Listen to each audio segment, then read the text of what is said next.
ዶሮ የሚታረደው ስንት ሰዓት ነው የሚል ጥያቄ አሁን መጽሐፍ ላይ አልተጻፈም። በዚህ ሰዓት እረዱ በዚህ ሰዓት ብሉ የሚል የለም። የእምነታችን ማስተማመኛ የክርስትናችን ዋስትና ትንሳኤ ነው። ለምሳሌ ትንሳኤን ባል ስታከብር አንደኛ ስንት ቀን ጾማ ነው ትንሳኤን የምታከብረው? 55 ቀን። የሚገርም እኮ ከ55 ቀን ጾም በኋላ ነው ትንሳኤ። ዝም ብላ ትንሳኤ በዚህ ቀን ይከበራል አትል። ማርች 8 ብላ የሚባለው ከመጀመሩ በፊት ቤተክርስቲያን ለሴቶች ቀን ሰጣለች። የሚገርም ትንሳኤና ሕይወት እኔ ነኝ የሚያምንብኝ ቢሞት እንኳን ሕያው ይሆናል። እንዴት ደስ የሚል ቃል ነው። በስመ አብ እስኪና ማተብ ሁላችንም በስመ አብ ወወልድ ወመንፈስ ቅዱስ አሐዱ አምላክ አሜን። አይንተ እግዚአብሔር ካህናት ሊቃውንተ ቤተክርስቲያን አባቶች እና ወንድሞች በዚህ በተቀደሰ ቦታ ከሩቅና ከቅርብ ተገኝታችሁ እግዚአብሔር እንደጅ የምትጠኑት የእግዚአብሔር ልጆቹ ምእመናን እና ምእመናት እንዲሁም ሕፃናት በቅድሚያ በልዑል እግዚአብሔር ስም እንደምን ሰነበታችሁ? እንደምን አመሻችሁ? አሜን። ሳይገባን ኃጢአታችንን ሳይመለከት በቸርነቱ በእድሜያችን ላይ ችን ሰዓት ጨምሮ በዚህ በተቀደሰ ቦታ ሰብስቦ እንድንማማር እንድናመሰግነውም የፈቀደልን የአባቶቻችን የቅዱሳን አምላክ የኛም አምላክ ፈጣሪያችን ልዑል እግዚአብሔር ክብር ምስጋና ይግባው። ነገረ ትንሳኤውን ነው ምንነጋገረው። ስለ ትንሳኤ ነው ወይም በእንተ ትንሳኤ ብለን በርዕስ ማስቀመጥ እንችላለን። ግን ትኩረት ማደርገው ከትንሳኤ በኋላ ስላሉት ጊዜያቶች ወይም ስላሉት ወቅቶች ነው። አንዳንድ ሰው እነዚህ በዓለ 50 እስከ ጰራቅሊጦስ ድረስ ያሉትን ዕለታት በተለይ እነዚህ 49ን ዕለታት አርብና ረቡዕን ጨምሮ የጥሉላት ምግቦች ስለሚንመገብ ወይም ስለማንጾም ቤተክርስቲያን እንደ ማካካሻ አድርጋ የሰጠችን የሚመስላቸው ሰዎች አሉ። 55 ቀን ስለጾምን 50ውን ቀን ደግሞ ማካካሻ ነው ስለደከሙ ምእመናን እንደው ነፃ እንዲሆኑ እንዲመገቡ የተፈቀደ ሥርዓት የሚመስላቸው ሰዎች አሉ። ማካካሻ ያለ በጀት አይሆንም። ቤተክርስቲያን እንድንበላ ማካካሻ የምትሰጠን ከሆነ የምንመገብበትን ደግሞ በጀት መመደብ ነበረባት ማለት ነው። ስጋዊ ነገር ለቤተክርስቲያን ቁም ነገሩ አይደለም። ለዚህ ነው አንዳንድ ጥያቄዎች ወደ ቤተክርስቲያን ሲመጡ እነዚህ ጥያቄዎች እንደ ወቅቱ ሁኔታ እንደ ሰው ኑሮ ይመለሳሉ እንጂ ከሕገ ቤተክርስቲያን አንፃር የማንመለከታቸው ጥያቄዎች አሉ። ስጋዊ የሆኑ ጥያቄዎች ማለት ነው። ከዚህ በፊትም ብዙ ሰዎች አንስተው ሲከራከሩበት እንደነበረው ለምሳሌ ዶሮ የሚታረደው ስንት ሰዓት ነው የሚል ጥያቄ አሁን መጽሐፍ ላይ አልተጻፈም። በዚህ ሰዓት እረዱ በዚህ ሰዓት ብሉ የሚል የለም። ለምን ሲባል የቤተክርስቲያን አጀንዳዋ ዶሮ ስላልሆነ ማለት ነው። አጀንዳዋ እሱ አይደለም። የቤተክርስቲያን አጀንዳዋ ነፍስ ተኮር ነው። ነፍስን ለማዳን ደግሞ ዶሮ ብንበላም ባንበላም ምንም ጥቅም የለም። ነፍስን ለማዳን ንስሐ መግባት ነው። ነፍስን ለማዳን የክርስቶስን ቅዱስ ሥጋና ክቡር ደም ምን ማድረግ ነው? መቀበል ነው። ከዚህ አንፃር ቅዳሴ በዚህ ሰዓት ይገባል። የሚቆርብ ሰው እስከዚህ ሰዓት ይጾማል። ሥጋው ደሙን በዚህ ጊዜ ቤተክርስቲያን ታደላለች። ከመቆረባቸው በፊት ይሄን ማድረግ አለባቸው። ሲቆርቡ ይሄን ያድርጉ፣ ከቆረቡ በኋላ ይሄንን ያድርጉ ብላ ነው የምታስተምረው እንጂ ዶሮውን ሲያርዱት እንደዚህ ይረዱት፣ ከለሩ እንደዚህ ይሁን፣ ሰዓቱ በዚህ ሰዓት ይሁን የሚል ትምህርት የላት እና ምን ይሁን እሱን እንደየባህላችን ሃይማኖታችንን በጠበቀ መልኩ በጥንቃቄ ልንፈጽመው እንችላለን ማለት ነው። እሱ ጉዳዩ አይደለም የቤተክርስቲያን። እና ብዙ ጊዜ ቤተክርስቲያን የምትናገረውን ወይም ልታስተላልፍ የተፈለገውን መልእክት የማይረዱ ሰዎች ሐውክ ይፈጥራሉ በራሳቸውም በሌሎቹም ዘንድ ማለት ነው። ስለዚህ ለምንድነው እነዚህን ዕለታት እንዳንጾም ያደረገችን? ለምንድነው ማንሰግደው በእነዚህ ዕለታት? ለምን ቀኖና አይሰጥም? ለምን ንስሐ ገብተን የምንቀበለውን ቀኖና የምንፈጽምባቸው ጊዜያቶች አይደሉም? ለምን ምህላ አይደረግም? እግዚኦታ የለም ከቅዳሴ ውጪ ማለት ነው። ምህላ አይደረግም፣ ምህላም አይታወጅም፣ ጾምም አይታወጅም በዚህ ወቅት። ለምን እንደዚህ ሆነ? እነዚህ ዕለታት ሰው ከተነሳ በኋላ በትንሳኤ ሙታን የሚኖረውን ኑሮ ወይም ደግሞ የሚያገኘውን ህይወት የሚወክሉ ናቸው ምሳሌ ናቸው ማለት ነው ሰው ሞቶ ከተነሳ በኋላ ወይም ትንሳኤው የክብር ትንሳኤ ከሆነ ሐሳር ጾም ጸሎት ስግደት ረሃብ ጥም መጎሳቆል የለም በነጻነት የምንኖርባትን ዓለም ነው የምንኖርሰው ያቺን የማታልፈውን ዓለም ማለት ነው የዛ ምሳሌ አድርጋ ነው አንድም ምእመናን በዕለተ ትንሳኤው ከትንሳኤው በፊት ራሳቸውን ለካህን አስመርምረው በጾሙ ጊዜ እየወደቁ እየተነሱ ስለ ኃጢአታቸው ስርየት እየለመኑ ቆይተው በኋላ ደግሞ በትንሳኤው ጊዜ ቅዱስ ሥጋውን ክቡር ደሙን ተቀብለዋል ብላ ስለምታምን ነው ለነዚህ ሰዎች ደግሞ ስግደት ምህላ ሌላ ነገር ማወጅ አይገባም ብላ ነው እኛ ግን ከሥርዓቱ ውጪ ስለሆነ የምንጠይቃቸው ጥያቄዎች በሙሉ ሥጋዊ ጥያቄዎች ናቸው እግዚአብሔር ለሁላችንም ልቦና ይስጠን ስለዚህ ከዚህ አንፃር አንደኛ ትንሳኤን መረዳት ያስፈልጋል አሁን ፋሲካና ትንሳኤ ብዙ ጊዜ የሚያምታቱ ቃላቶች ናቸው ለነገሩ በተርጉማኑ ፋሲካውን ከዚህ ከሐዲስ ኪዳን ትንሳኤ ጋራ አገናኝተው በተለይም ከዚህ ከ5500 ዘመን ዓመተ ፍዳ ዓመተ ኩነኔ ወይም የመርገም ጊዜ ማብቃቱን አገናኝተው ዘላለማዊ ሞት መወገዱን የሞት ስልጣን መነሳቱን አገናኝተው ፋሲካ ክርስቶስ መሆኑንም በምስጢር አገናኝተው ከትንሳኤ ጋራ ይሰብኩታል ነገር ግን ፋሲካ የሚለው ቃል በራሱ መነሻ ቃሉ ማለፍ መሻገር የሚለውን ነው የሚያመጣው ቃል አይልም ወይ ደግሞ ታናሽነቱን አስቦ አይወጣም አይወርድም አይደክምም መሃል ላይ እንደ ኩበት ማለት ነው ውሃ ላይ እንዳለው ኩበት ማለት ነው ወይ በእምነቱ አልገፋም ወይ ደግሞ በስራው አልጠነከረም ስንፍና የሚያጠቃል ብዙ ሰዎች አሉ ቁጭ ብለን መብላት ምንወድ ማለት ነው ሰው የዘራውን ነው የሚያጭለው በዚህ አይደለም እግዚአብሔር በምድራዊ ሀብት አይለካም በጭራሽ በዚህ አይለካም እግዚአብሔር ስለራበን የለም ልንለው አንችልም ስለጠገብን ብቻ ልናመሰግነው አንችልም ይሄ መለኪያው አይደለም ለእግዚአብሔር ማለት ነው የበለጸጉ ሀገሮች እግዚአብሔር ስለረዳቸው ነው ማለት አንችልም ደሃ የሆኑትን ስለተለያቸው ነው ማለት አንችልም የኛ አስተሳሰብ ጉዳይ ነው እግዚአብሔር በጎ የሆኑ ነገሮችን በሙሉ ይፈቅዳል ማድረግ እንድንችል ይፈቅዳል ለሰው እስከ ጠቀመ ድረስ ነፍስን የማይጎዳ በሌላው ህይወት ላይ ተጽዕኖ የማያሳድር ከሆነ ምንም ችግር የለበትም ሁሉም ነገር ብናደርግ ሃይማኖታችንን አስቀድመን ማለት ነው ፈቃዱ በምድር ሁሉ ጊዜም እንድትሆን በጎ ነገር ማድረግ እንድንችል የእግዚአብሔር ፈቃዱ ነው ሁሉ ጊዜም ግን የኛን ፈቃድ ደግሞ ይጠይቃል ያለውም ለዚህ ነው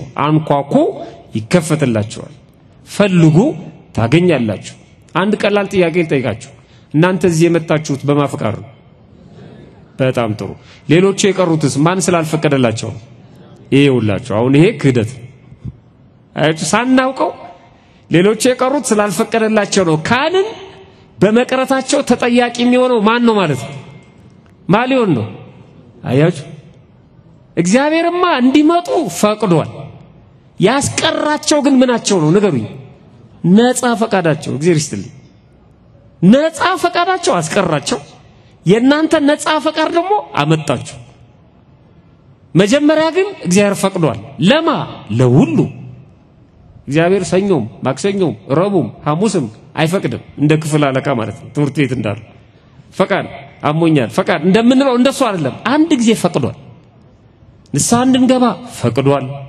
ቅዱስ ሥጋውን ክቡር ደሙን እንድንቀበል ፈቅዷል እንድንጸድቅ ፈቅዷል መልካም ሥራ እንድንሰራ ፈቅዷል ለምንድን ነው ማንሰራው ስላልፈቀደ ነው አይደለም በማነጻ ፈቃድ ነው በእኛ ነው ለዚህ ነው ሰው ሁሉ ጊዜ ምክንያት የለውም ለኃጢአቱ የሚባል ምንም ምክንያት የለውም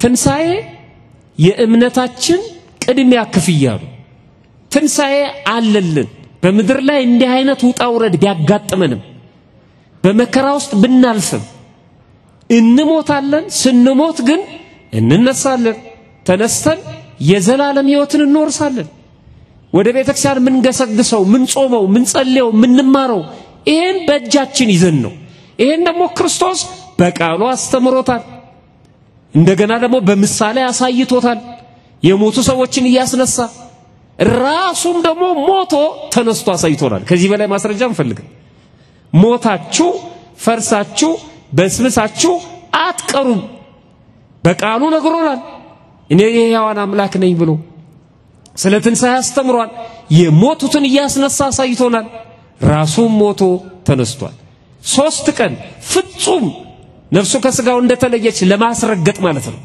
በአንድ ቀን ተኩል በአንድ ቀን በግማሽ ቀን አይደለም በ3 ቀን ፍጹም አረጋግጦ ማለት ነው ተነስቶ አሳይቶናል ትንሣኤ በጣም የእምነታችን ማረጋገጫ ነው በአምስቱ አዕማደ ምስጢራቱም ውስጥ አንዱና የመጨረሻ ላይ የምንማረው ለዚህ ነው የክርስትናችን ሁሉ መጨረሻ መካተቻ ማብቂያው ትንሣኤ ነው መከሩ የሚሰበሰበው እንክርዳዱ ወደ እሳት ስንዴው ወደ ጎተራ የሚገባው የትንሣኤ ጊዜ ነው ይሄ ዓለም የሚያበቃለት የትንሣኤ ጊዜ ነው የመጨረሻው ፍርድ የትንሣኤ ጊዜ ነው ሁሉ ነገር ዝም የሚለው እግዚአብሔር ብቻ የሚናገረው በትንሣኤ ጊዜ ነው ትንሣኤ በጣም በቤተክርስቲያናችን የተለየ ቦታና ምስጢር ያለው ትምህርት ነው ቅዱስ ጳውሎስ ይሄን በተመለከተ ባጭሩ ሲያስቀምጥ ስለ ትንሣኤ በዚህ በአንደኛ ቆሮንቶስ ምዕራፍ 15 ላይ ሙሉውን አንብቡት እናንተ አንደኛ ቆሮንቶስ ምዕራፍ 15 ቁጥር 13 ላይ ትንሣኤ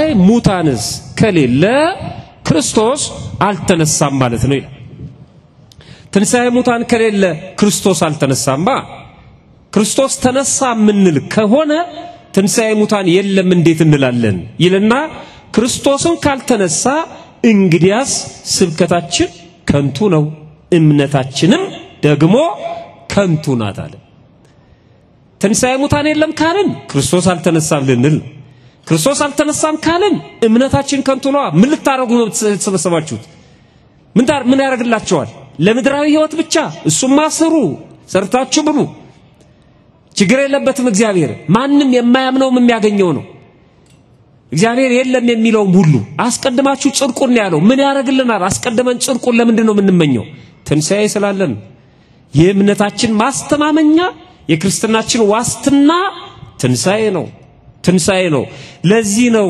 ቤተክርስቲያናችን ትንሣኤን በልዩ ሁኔታ ተሰብከዋለች በልዩ ሁኔታ ታከብረዋለች በልዩ ሁኔታ ታስተምረዋለች ለትንሣኤ ልዩ ቦታ ነው ያላት ጥቂቱን ብቻ ልንገራችሁ ለምሳሌ ትንሣኤን ባል ስታከብር አንደኛ ስንት ቀን ጾማ ነው ትንሣኤን የምታከብረው 55 ቀን የሚገርም እኮ ከ55 ቀን ጾም በኋላ ነው ትንሣኤ ዝም ብላ ትንሣኤ በዚህ ቀን ይከበራል አትል ወደ ትንሣኤው ለመድረስ መጀመሪያ ወደ ሞቱ መድረስ ያስፈልጋል ወደዛ የሚያደርሱ ነገሮችን በሙሉ ተነግረናለች ስጋን መግደል ነፍስን ያው ለማድረግ ማለት ነው 55 ቀን ጾም ወይም የአዋጅ ጾም አላት እሱ ብቻ አይደለም በጾም ውስጥ ሁለተኛ ህማማቱን ታስባለች የኢትዮጵያ ኦርቶዶክስ ተዋሕዶ ቤተክርስቲያን ሌሎቹም እህት አብያተ ክርስቲያናት ያስቡታል ሌሎቹ ከእህት አብያተ ክርስቲያናት ውጪ ያሉት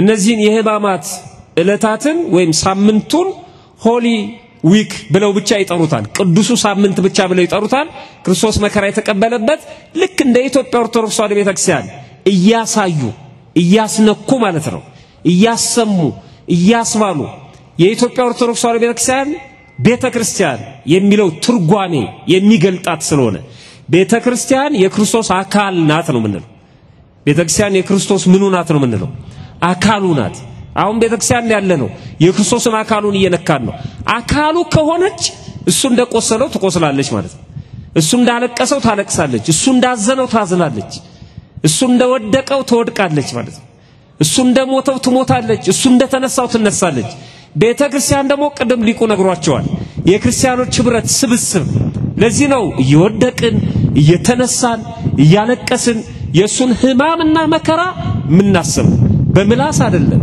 በተግባር ማለት ነው በተግባር ቆመን አይደለም እየወደቅን እየሰገድን እያለቀስን እያዜምን በሰሞነ ሕማማት ውስጥ የክርስቶስን መከራ እናስባለን ምክንያቱም ክርስቶስ መጀመሪያ ተነሳ ከማለታችን በፊት መሞቱን መናገር አለብን ከመሞቱ በፊት ደግሞ የተቀበለውን መከራ ሞቱን ጨምሮ ማመንና መናገር መመስከር አለብን። ሁለተኛ ህማማቱን ታስባለች። ሶስተኛ ቅዳሴው በራሱ የትንሳኤ ቅዳሴ ልዩ ነው ከሌሎቹ የቅዳሴ ዕለታት ከዘወትሩ ማለት ነው።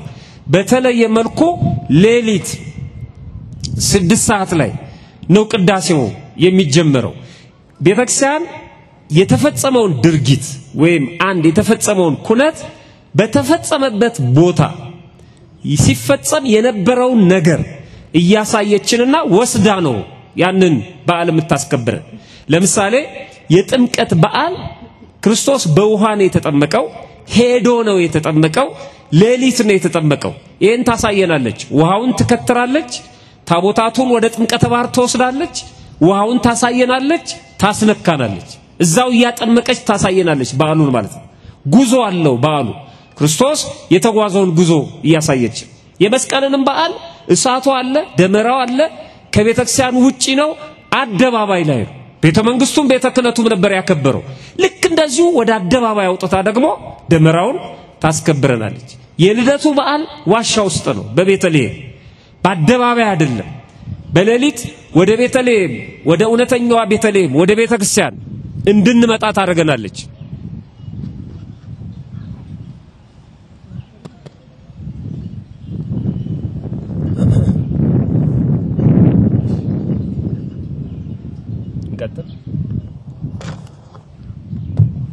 እሺ ወደ ቤተክርስቲያን እንድንመጣ ታደርገናለች። በቤተክርስቲያን ውስጥ ተሰብስበን እናከብራለን። የአደባባይ በዓል ስላልሆነ ማለት ነው። የትንሳኤውንም ልክ እንደዚሁ የትንሳኤውን ብርሃን ታሳየናለች። እዛ ወስዳ ጎልጎታ ላይ ማለት ነው በቅድስት ቤተክርስቲያን ተገኝተን ትንሳኤ ከብለን ሻማውን ጧፉን አብርተን ዘምረን ቅዱስ ሥጋውን ክቡር ደሙን ተቀበለን አስቀድሰን ቅዱስ ሥጋውን ክቡር ደሙን ተቀበለን ነው ምናከብረው በዓሉ። ስለዚህ ቅዳሴውም የትንሳኤ ቅዳሴ የተለየ ነው። ከዛ በኋላ ለአንድ ሳምንት ነገረ ትንሳኤውን ብቻ በማውሳት ማለት ነው ትንሳኤው እንዲከበር ታስቀጥላለች። ከትንሳኤው ማግስት ከሰኞ ጀምሮ እስከሚቀጥለው እሁድ ድረስ ስለ ትንሳኤው ብቻ እንዲነገር ማለት ነው። ሰላምታው ራሱ የተለየ ነው። ቅድም እንዳለው የትንሳኤ ሰላምታ የተለየ ነው ከመደበኛው ሰላምታችን ውጪ። መደበኛ ሰላምታችንን ከማቅረባችን በፊት የትንሳኤውን ሰላምታ ነው ፊት ለፊት ሆነን ከተቀባበልን በኋላ ወደ ተለመደው ሰላምታ የምንሄደው። ምስራቃውያኑም ይሄንን ይከተሉታል። ሌሎቹም አብያተ ክርስቲያናት ክርስቶስ ተንሥአ እሙታን ክርስቶስ ከሙታን ተለይቶ ተነስቷል። እንዴት? በአብይ ኃይል ወስልጣን በገዛ ስልጣኑ በራሱ ኃይል ተነስቷል። እንዴት ተነሳ? ዲያብሎስን አሰረው፣ አዳምን ነፃ አወጣው። ከዚህ በኋላ በመላው ዓለም በምድሪቱ ሁሉ ሰላም ሆነ። ይሄን ከሰበኩ በኋላ ሰላምታ ይቀያየራሉ ማለት ነው። ሰላምታው ሁሉ የተለየ ነው። ለአንድ ሳምንት ትንሳኤውን ብቻ እንድናስብ ታስገድደናለች። ከዛስ ለ49 ቀን እስከ በዓለ 50 ጰራቅሊጦስ ዕለት ደግሞ ዘመነ ፋሲካ ወይም ዘመነ ትንሳኤ ብላ በዛ ውስጥ ጾምን አርብና ረቡዕ የሚጾመውን ጾም አንስታ ምህላውን ስግደቱን ሌሎችን ነገሮች በሙሉ አንስታ ነገረ ትንሳኤውን እንድናስብ ከትንሳኤ በኋላ ያለውን ህይወት እንድናስብ ታደርገናለች ማለት ነው። የዚህ ቤተክርስቲያን ልጆች ያደረገን አምላካችን ክብር ምስጋና ይግባው። በእውነት አሁን ቅድም አባታችን የጀመሩትን ከሰኞ ጀምሮ እስከ ዳግም ትንሳኤ ድረስ ያሉትን ዕለታት ቤተክርስቲያን ለምን እንደምታስባቸው እኛ ደግሞ ከዚህ ምን እንደምንማር በተወሰነ ደረጃ አለፍ እያደረግን እናያለን። ሰኞ በስነ ፍጥረት አቆጣጠር ሰኞ ሁለተኛ ቀን ነው። እሁድ የመጀመሪያ ቀን ነው። ስነ ፍጥረት የተጀመረው በዕለተ እሁድ ነው። እሁድ 8 ፍጥረታት ተፈጥረዋል። ሰኞ ይሄ የምናየው ጠፈር ከነበረው ከተፈጠረው ከውሃ ከብርሃን ከጨለማ የሚታይ ለኛ ላይን እንዳይበዘብዝ አድርጎ ማለት ነው እግዚአብሔር ፈጥሮታል። ጠፈር የተገኘበት አንድ ፍጥረት ነው ሰኞ የተፈጠረው። እሁድ 8፣ ሰኞ 1፣ ማክሰኞ 3፣ ረቡዕ 3፣ ሐሙስ 3፣ ዓርብ 4 እነዚህ ስንደምር 22 ይሆናሉ። ብዙውን አንድ እያለች ቤተክርስቲያን ቆጥራ በስነ ፍጥረት አስተምሮ 22 ፍጥረታት ተፈጥረዋል ብላ ታስተምራለች መጽሐፍትም የሚለን ይሄንን ነው በተለይ ኦሪት ዘፍጥረት ከምዕራፍ 1 ጀምራችሁ ስታነቡ ማለት ነው በዚህ ዕለት ከትንሳኤው ቀጥሎ ያለው ሰኞ በቅዱስ ያሬድ የዜማ የምስጋና ስልት ማዕዶት ተብሎ ይጠራል ማዕዶት ማለት ማዕዶት ብሂል ፋሲካ ፋሲካ ብሂል ማዕዶት ይላሉ ሊቃውንቱ ፋሲካ ማለት ፓሳ ከሚለው ቃል የወጣ ነው አለፈ ሄደ መሄድ ማለፍ መሻገር የሚለውን ትርጉም ያመጣል ማዕዶትም መሸጋገሪያ ወይም መሻገሪያ ማለት ነው የጻተ ነፍሳት ከሲኦል የወጡበትን ዕለት ነው ምናስተዋውሰው ሰኞ ዕለት ማለት ነው ያለፈው ሰኞ ነፍሳት ከሲኦል የወጡበት ነፍሳት ከሲኦል የወጡት መቼ ነው ዓርብ ስንት ሰዓት 9 ሰዓት ነፍሱ ከስጋው ከተለየች በኋላ በአካለ ነፍስ ወደ ሲኦል ወርዶ ነፍሳትን ከሲኦል አውጥቷቸዋል አዳም ይሄንን ቃል ኪዳን ሲጠብቅ ኖሮ በመንፈስ ቅዱስ መሪነት ልክ ክርስቶስ በአካለ ነፍስ ወደ ሲኦል መምጣቱን ባወቀና በተረዳ ጊዜ ይላሉ ሊቃውንቱ ተንሱ ለጸሎት ብሎ አወጀ በሲኦል ውስጥ ማለት ነው እነዛ ነፍሳት በሙሉ እግዚኦ ተሳለና አቤቱ ይቅር በለን ብለው ጮሁ ይላል ወዲያው ክርስቶስ መጣ ሲኦል በኃይለኛ ብርሃን ተሞላች ሰላም ለኩልክሙ አላቸው ሰላም ለእናንተ ይሁን አላቸው ከዛ ምስለ መንፈስከ ብለው ነፍሳት ወጡ ማለት ነው ይሄን በቅዳሴ ጊዜ ቤተክርስቲያናችን የምታሳየን ወይም የምታስበለን በዚህ ምክንያት ነው ይሄ ሰኞ ለብቻው እንዲታሰብ አደረገች ቤተክርስቲያን ማለት ነው የተሸጋገርንበት ከሞት ወደ ህይወት የተሸጋገርንበት ከሲኦል ወደ ገነት የተሸጋገርንበት ከኃጢያት ወደ ጽድቅ የተሸጋገርንበት ከኦሪት ወደ ሐዲስ ኪዳን የተሸጋገርንበት ዕለት መታሰቢያ ነው ማለት ነው ቀድሞ ከ2000 ዘመን በፊት ልበ አምላክ ቅዱስ ዳዊት ነፍሴን በሲኦል አትተዋትም የሚል ትንቢት ተናግሮ ነበር ነፍሴን አትተዋትም በሲኦል አትተዋትም ታወጣታለህ ይሄ ትንቢት የተፈጸመበትን ዕለት ነው የምታስታውሰን ቤተክርስቲያን ማለት ነው ቅዱስ ጴጥሮስን ይሄንን በተመለከተ ሲናገር በአንደኛ ጴጥሮስ መልእክቱ ምዕራፍ 3 ቁጥር 18 ላይ ክርስቶስን እንደዚህ ብሎ ይገልጠዋል በስጋ ሞተ በመንፈስ ግን ሕያው ሆነ በሱም ደግሞ ሄዶ በወይኒ ለነበሩ ነፍሳት ሰበከላቸው ይላል ክርስቶስን ነው በስጋው ሞት የሚቀጸልለት የለበሰው ስጋ በተመለከተ ነው በስጋው ሞተ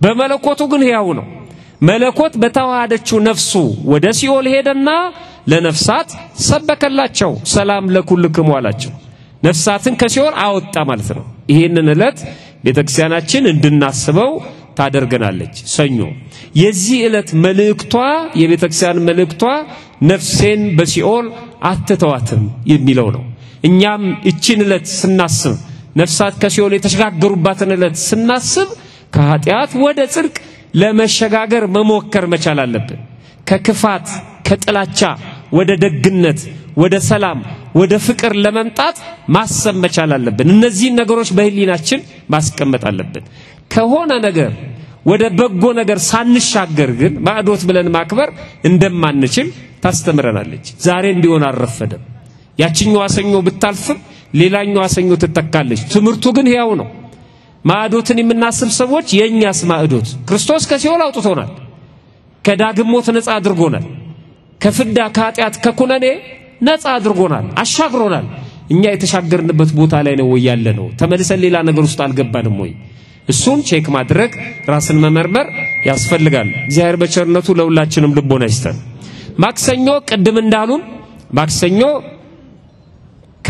በስነ ፍጥረት አቆጣጠር ሶስተኛው ዕለት ነው ቃሉንም ስናየው ማክሰኞ ማለት የሰኞ ማግስት ማለት ነው በሰኞ ማግስት ማክሰኞ ደግሞ ምናስበው ቶማስ ተብሎ ይጠራል ዕለቱ ቶማስን እናስባለን ቶማስ ማን ነው ለቶማስ ምን ተደረገለት ለቶማስ የተደረገው ነገር ለኛ ምን ፋይዳ አለው ቶማስ በአረማይክ ቋንቋ ነው በግሪኩ ዲዲሞስ ይለዋል መንታ ማለት ነው ኑፋቄ ወይም ጥርጥር ስለነበረበት ማለት ነው ቶማስ በትንሳኤ ከማያምኑ ወገኖች የተገኘ ነው ሰው ከሞተ በኋላ አይነሳም ከሚሉ ሰዱቃውያንና ፈሪሳውያን የሚባሉ ክፍሎች አሉ እነዚህኛዎቹ ትንሳኤ ሙታን የለም ይላሉ ሰዱቃውያኑ ፈሪሳውያኑ ደግሞ አለ ይሉና ግን ደግሞ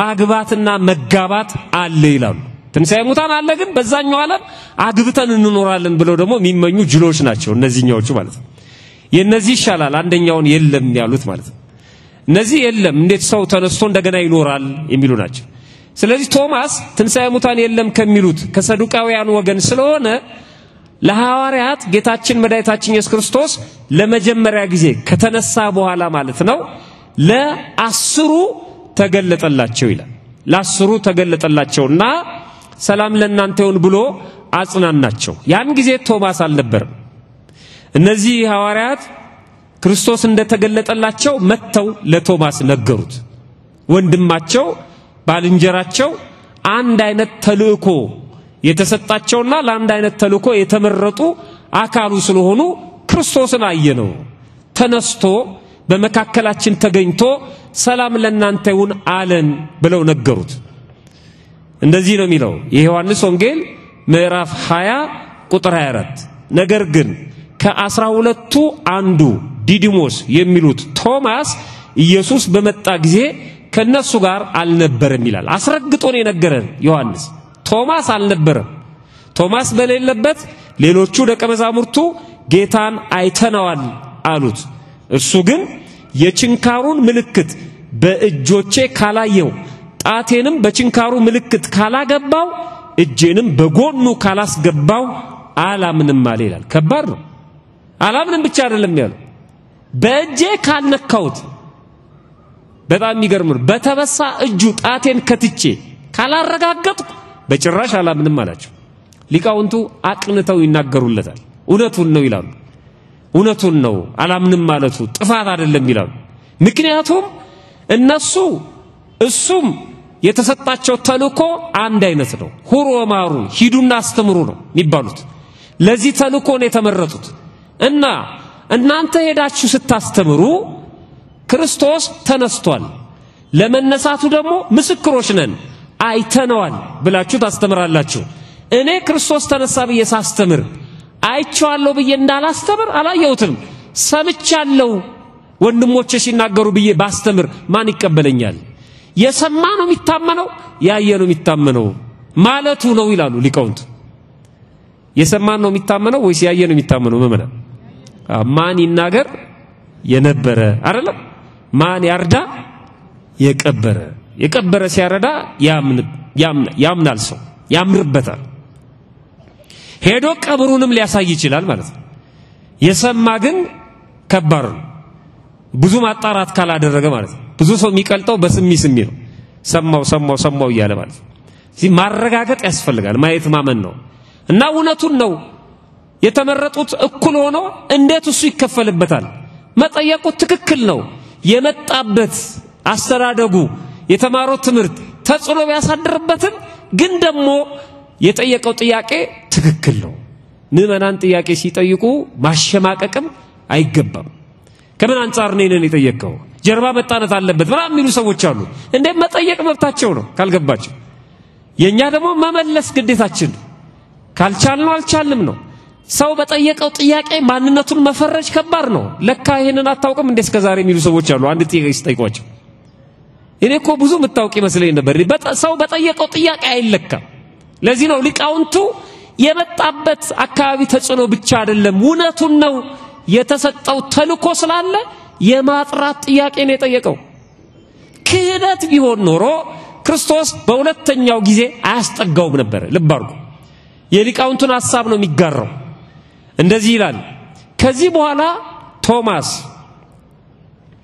ከ8 ቀን በኋላ ደቀ መዛሙርቱ ደግመው በውስጥ ነበሩ ደግመው ሲል የመጀመሪያ አለ ማለት ነው የመጀመሪያውን ገልጦላቸዋል ሁለተኛው ላይ ደቀ መዛሙርቱ በውስጥ ነበሩ ቶማስ ከነሱ ጋር ነበር አለ እላይ ቶማስ ከነሱ ጋር አልነበረም ማለት አሁን ደግሞ ቶማስ ከነሱ ጋር ነበረ ደጆቹ ተዘግተው ሳሉ ኢየሱስ መጣ በመካከላቸውም ቆመ ሰላም ለእናንተ ይሁን አላቸው ይላል። ልክ በሲኦል ነፍሳትን ሲያወጣ እንደተናገረው ማለት ነው። በፍርሃት ውስጥ ስለነበሩ እነሱ ሰላም ለእናንተ ይሁን አላቸው። ከዛ በኋላ ቶማስን ጣትህን ወደዚህ አምጣና እጆቼን እይ፣ እጅህንም አምጣና በጎኔ አግባው፣ ያመንክ እንጂ ያላመንክ አትሁን። ምን አይነት ትሁት አምላክ! አውቆታል ማለት ነው። ጥያቄውን እኮ ለክርስቶስ አላቀረበም። ጥያቄውን ያቀረበው ለሐዋርያት ነው። አላምንም ያላቸው ሐዋርያትን ነው። ካልነካው ደግሞ በትክክል ጣቴን ካላስገባው ነው ያለው። ክርስቶስ አምላክ ነው። እንኳን የምንናገረውን የምናስበውን የሚያውቅ ከማሰባችንም በፊት የሚያውቅ ነው። የቶማስን ችግር እንዴት እንደሚፈታለት ተመልከቱ። ና ቶማስ አለ ለምን ከወንድሞች ትለያለህ? የልቦናውን በጎ መሻት ነው የሚፈጽምለት። እርግጠኛ ነኝ ከልባችሁ በእንዲህ አይነት ጉባኤ ላይ የምትገኙ ከሆነ የውስጣችሁን ችግር በጣም ግራ የገባችሁን በተለይ በመንፈሳዊ ህይወታችሁ ማለት ነው በስጋዊ ህይወታችሁም ቢሆን ምን ላድርግ ብላችሁ የምትጨነቁበትን ይፈታዋል እግዚአብሔር። ተናጋሪውን አይደለም የሚመለከተው እግዚአብሔር፣ ሰሚዎቹን ነው። ተናጋሪው የፈለገው ሊሆን ይችላል፣ ያናግረዋል። ግን እዛ መሃላቸው ቁጭ ብሏል። እሱ ተጠራጥሮ ነው፣ ጥያቄ ጠይቋል፣ አይሆንም ብሏል። መንካት አለብኝ። ሰላም ለእናንተ ይሁን ካላቸው በኋላ እኔ ነኝ ካለ በኋላ እኮ እጁን አውጥቶ አንተ ኮንክማ መጀመሪያ ልንካ አላለው። አውቆታል የልቡን። ስለዚህ ነገረው። ቃል እግዚአብሔር የእያንዳንዱን ሰው ልብ የሚያንኳኳው እንደዚህ ነው። ና ቶማስ አለው ከመካከል ለይቶ ማለት ነው። ለምን ከወንድሞች ትለያለህ? ያመንክ ሁን እንጂ ያላመንክ አትሁን። እጅህን አምጣው ወደ ጎኔ ያስገባው። የተወጋውን ጎኔን ተመልከት፣ የተወጋውን እጄን ተመልከት አለው። ቶማስ የጠየቀው ጥያቄ ስለሆነ ብድግ አለ። መጥቶ እጁን ወደ ጎኑ ሰደደው። ወዲያውኑ ግን ሁለት ነገር ተናገረ። እግዚእ አምላኬ፣ ጌታዬ አምላኬ ብሎ ተናገረ። ሊቃውንቱ ስለነካው ሰው ሆኖ ማለት ነው ስጋ ለብሶ የማይነካው ስፍራ ቦታ የማይወስነውን አካሉን ስለነካው ጌታዬ አለ። ግን ደግሞ መለኮት የተዋሃደው አካሉን ነክቶ ዝም ብሎ ዳሶ መመለስ ስለማይቻል ሲያቃጥለው ደግሞ አለ ከሌላው መለየቱን እንደ ተራሰው እንዳይቆጥረው ሲያቃጥለው ደግሞ ጌታዬ አለ። አምላኬ ይቅርታ፣ ጌታዬ አለ፣ አምላኬ አለ። አምላክነቱን አመነ። ስለ መለኮቱ አምላኬ አለ። ስለነካው አካሉ ደግሞ ጌታዬ ብሎ ተናገረ። ጌታዬ አምላኬ ነው ያለው። የሚገርም ምስክርነት ነው። ጌታዬም አምላኬም አንተ ነህ። ለዚህ ነው ጌታችን አምላካችን ነው ምንለው። ክርስቶስ አማላጃችን አይደለም፣ ክርስቶስ ጠበቃችን አይደለም፣ ክርስቶስ ነብያችንም አይደለም፣ ክርስቶስ አምላካችን ነው። አምላኬ ያለው። ከዛ ክርስቶስ ምን አለው? ተቀብሎት ዝም አላለው። አንተ ስላየህ ስለዳሰስክ አምነሃል። ሳያዩ የሚያምኑ ግን ምንድናቸው አለ? ብፁዓን ናቸው አለ። ለኛ ለኢትዮጵያውያን የሚገርም ነው። ከዛ በኋላ ለተነሱ ክርስቲያኖች ሳያዩ እኛ ክርስቶስ ሲሰቀል አላየነው። አምጡና ሳዩን የሚሉ ጅሎች አሉ። አላየነውም። እኛ የሐዋርያትን አይን ግን አይን አድርገን አይተናል። የሐዋርያትን ጆሮ አድርገን ሰምተናል። የሐዋርያትን እጅ አድርገን ዳሰነዋል። በሐዋርያት ክህነት ነው ካህናቱ የክርስቶስን ቅዱስ ሥጋና ክቡር ደም የሚፈትቱት። በሐዋርያት ስልጣን ነው የሚያስሩት እንደሚፈቱት። ስለዚህ ብፁዓን ነን፣ ሳናየው አምነናል። ብፁዓን ነን። ይሄን ጥቅስ ደግሞ ያለ ቦታው የሚያስገቡ ሰዎች አሉ። ተናግሬ ማለፍ አለብኝ። አንዳንድ ጊዜ የሰነድ ስትጠይቋቸው ማስረጃ ስትጠይቋቸው አንተ ክርስቲያን አይደለ እንዲሏቸዋል። ሳያዩ የሚያምኑ እኮ ብፁዓን ናቸው ይላሏቸው። እኔ የጠየቁ ሰነድ ነው፣ ክርስትና አይደለም። ወዳጅ ብር አስገብቼልሃለሁ ይላል አንዳንድ ሰው። የታለ ያስገባህበት ስትለው ሳያዩ የሚያምኑ እኮ ብፁዓን ናቸው ይላል። ለሱ የተጠቀሰ አይደለም። ይሄ ስለ ስጋዊው ነገር የተጠቀሰ አይደለም። እሱንማ አምጣ ማስረጃ አምጣ። አይቼ ነው ማምነ፣ ስትሰጠኝ ነው ማምነ፣ ስትሆን ነው ማምነ፣ ስለተናገርክ አይደለም። ይሄ ለክርስትና ብቻ የተነገረ ነው። ሳያዩ የሚያምኑ ብፁዓን ናቸው። ይገርም ነው። ከዚህ ዕለት የምንማረው ምንድነው? አንደኛ ለአንዲት ነፍስ እንኳን እንዴት እንዳገደው ተመልከቱ ክርስቶስ እንደሚገደው ለአንዲት ነፍስ ያቺን ሳምራዊት ሴት በዛ በምንጭ ውሃው አጠገብ በጉድጓዱ ላይ ተመልክቶ እንዳስተማራት ለአንዲት ነፍስ እኛ እንደዚህ ነን ወይ ምናስተምር ሰዎች የምንመክር ሰዎች ሰው ብዙ ሲሰበሰብ ምንወድና ሰው ሲያንስ የሚከፋን ሰዎች አለ እንደውም አንድ መምህር ሊያስተምር ተጠርቶ ሰውን አየውና ነፍሱን ይማረውና አርፏል ማለት ከቤተክርስቲያን ተለይቷል እና ሰውን አየውና በጣም ትንሽ ነው ክፍለ ሀገር ሄዶ ከዛ ለዚህ ህዝብ ነው እንደኔን ከአዲስ አበባ ድረስ የጠራችሁኝ ይሄንንማ እናንተ አስተምሩ ብሎ ትቷቸው ሄደ አዮ ክርስቶስ ግን አንዱን ቶማስን መልሶ ከወንድሞቹ ጋር ሲቀላቀለው ተመልከቱ በጣም ይገርም እኮ ቅዱስ ዮሐንስ አፈወርቅ በሚያስተምርበት ጊዜ ናትሮኖሱን አስተካከል ብሎ ተረዱን ያስተካከለ ያለ ሊወጣ ከቤተ መቅደሱ ሊያስተምር ማለት ነው እና ግቢውን ሲመለከተው ያረዳቱ አንዲት ሴት ብቻ ነች ያለችው አንዲት እናት ማለት ነው እንደ አባታችን የመጣችው እኮ አንዲት ሴት ናትና ዛሬ ለማን ነው የምታስተምረው አሉ ድሮም የነበረችው እሷ ነች አሁንም ያለችው እሷ ነች እሷን ነው ማስተምረው አለ በቃ እንደ አይነት ሰዎች አሉ ሁሉ ጊዜ ከቤተክርስቲያን የማይቀሩ ደሞ የሆነ በዓል ምናምን ሲሆን ደሞ ድምቅ ብለው ከዛ በኋላ የሚጠፉ ደግሞ አሉ እንደ ፋብሪካ ሰራተኛ በፈረቃ የሚመጡ ማለት ነው እነሱን አይደለም እግዚአብሔር መደበኞቹን ይፈልጋል ስለዚህ ቶማስ መደበኛ ነው መጥፋት የለበትም ማስተማር አለበት ቀላቀለው ከወንድሞቹ ጋር ማለት ነው እንዴት እንዲትላለ እነሱ እኮ አላሉ እነሱ ሳያዩን ያመኑት እንዴት አንተ ሳት እስካላየው ትላለ ብለው አላባረረው ጥያቄውን መለሰለት እንዴት እንዲህ ይጠየቃል ምንል ሰዎች እንዴ መመለስ ነው በቃ እሱ ጨንቆታል እኮ የጨነቀውን ጥያቄ መመለስ ነው በህፃን አእምሮ የሚጠይቀው ለሱ ከባድ ነው ይሄ በቃ ጨንቆታል ዶሮስን ሰዓት ነው የሚታረደው መመለስ አለብን በስነ ስርዓት አሁን ይሄ የክርስቲያን ጥያቄ ነው ይላል ነው ጥያቄ ነው ጨንቆታል እሱ ይሄን መመለስ አለብን ከቆረምኩ በኋላ ምንድነው ማድረገው መመለስ አለብን በስነ ስርዓት ሳንንቅ ማለት ነው በዚህ ዕለት የቤተክርስቲያናችን መልእክት ያመንክ እንጂ ያላመንክ አትሁን አሁን ከትንሳኤ በኋላ እድል የሚሰጣችሁ ሰዎች አላችሁ የተጠራጠራችሁ ሰዎች ካላችሁ እመኑ በትንሳኤው ነው ሚለን እግዚአብሔር የተጠራጠራችሁ ሰዎች እመኑ ለቶማስ ያደረገውን እንኳን ይሁንና እመኑ እንዴት መነሳቱን ትጠራጠራላችሁ እንዴት በትንሳኤ ታፍራላችሁ ያመናችሁ ሁኑ በቤተክርስቲያን ጉዳይ ያመናችሁ ሁኑ አትጠራጠሩ በቅዳሴ ጠበሉ አትጠራጠሩ በመስቀሉ አትጠራጠሩ በገድሉ አትጠራጠሩ በቅዱሳን ምልጃ አትጠራጠሩ ያመናችሁ ሁኑ እግዚአብሔር እንዲህ አድርጎ ከመንጋው እንዲቀላቅለን መልካም ፈቃዱ ይሁንልን ልባችን በተከፈለ ጊዜ ማለት ነው አሁን እኔ ምጾመውን ጾም እግዚአብሔር ይቀበለዋል